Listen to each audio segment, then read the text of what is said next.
Et toi, est-ce que tu crois encore en Dieu? Et dans ta foi, est-ce que tu réussis à emporter les principes que tu apprends dans la Bible dans ta vie de tous les jours? Aujourd'hui, on parle de la joie. Soyez toujours joyeux. 1 Thessaloniciens 5, verset 16 nous dit. Mais pourquoi être toujours joyeux? On va prendre quelques situations de la vie réelle. Mais reste jusqu'au bout. J'ai une nouvelle magnifique à t'annoncer. Si vous regardez attentivement, lorsqu'on recrute les gens qui travaillent dans l'accueil, les hôtesses et tout, on insiste sur une qualité. Est-ce que c'est des gens souriants? Est-ce qu'ils sont toujours dans la joie?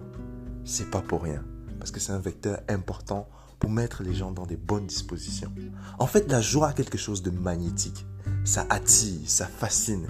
Si vous regardez attentivement autour de vous, même dans le milieu professionnel ou académique ou en dehors, les gens qui sont joyeux, c'est en général ceux qui attirent les autres. Ils n'ont pas besoin d'avoir plein d'histoires. Mais le peu de choses qu'ils racontent, comme ils les racontent toujours avec joie, il y a toujours une positivité dans ce qu'ils font. Ils fascinent, ils attirent. Si vous voulez faire la différence autour de vous, ayez toujours de la joie avec vous. La joie, c'est aussi quelque chose qui va servir de repoussoir pour tout ce qui est onde négative. Faites cette remarque. Si vous êtes quelqu'un qui, dans votre famille par exemple, vous êtes toujours joyeux, vous allez vous rendre compte qu'il y a certaines personnes qui n'osent plus, depuis un bon bout de temps, venir vers vous et vous confier certaines situations. Ou vous parlez avec un air un peu trop malheureux. En fait, la joie a fait en sorte que vous êtes un peu comme défini par une nouvelle nature. Les gens le ressentent tellement qu'avant de se rapprocher de vous, ils tamisent ce qu'ils ont à dire. Regardons ensemble. Proverbe 15, verset 13 nous dit « Un cœur joyeux rend le visage aimable. Quand le cœur est dans la peine, l'esprit est abattu. » Ça se ressent. Proverbe 17, verset 22 « Le cœur joyeux est un bon remède, mais un esprit abattu dessèche les os. » C'est fort. C'est fort parce que c'est là où on comprend que la joie, c'est ce qui rajoute des années à la vie.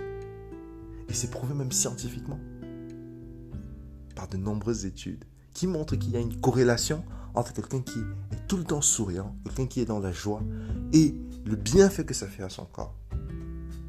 Proverbe 15, verset 15 nous dit « Tous les jours du malheureux sont mauvais, mais le cœur content est un festin perpétuel. » C'est ça qui est intéressant. C'est ça qui va faire la différence. La joie, ça va être quelque chose qui cherchez à faire en sorte que ce soit un état permanent pour vous. De façon à être dans ce festin perpétuel-là. Proverbe 10, verset 28. « L'attente des justes n'est que joie, mais l'espérance des méchants périra. » Attention à toi aussi, dans ta vie de tous les jours, ça t'arrive souvent de penser à la chute de quelqu'un. Peut-être par vengeance, peut-être parce que tu aimerais que la justice s'applique à ta manière. On dit « l'espérance des méchants périra ». Proverbe 31, verset 25, en nous parlant de la femme parfaite, nous dit « La force et une grande dignité lui servent de parure. C'est avec le sourire qu'elle envisage l'avenir. » Avec sourire, avec joie. La joie, c'est donc ce qui fera de toi la personne parfaite. Il y a beaucoup d'autres passages intéressants qu'on a dans le Nouveau Testament, à savoir 1 Thessaloniciens 5, verset 15. « Prenez garde que personne ne rende à autrui le mal pour le mal, mais poursuivez toujours le bien, soit entre vous, soit envers tous. » Et ça, c'est une clé pratique pour toujours rester dans la joie. Recherchez toujours le bien. Si à un moment donné, vous vous laissez pervertir par les pensées négatives à l'égard d'autrui, soit de la convoitise, soit en souhaitant du mal à autrui, en fait, c'est là où votre joie diminue. Parce que vous cessez de regarder ce qu'il y a de beau et vous vous concentrez sur les mauvaises choses. Philippiens 4, verset 4 dit « Réjouissez-vous toujours dans le Seigneur. Je le répète, réjouissez-vous. » C'est ça la clé. Où trouver donc cette joie-là qui ne flétrit pas, qui ne va pas dépendre des circonstances. Ce n'est qu'en Dieu qu'il y a cette joie-là.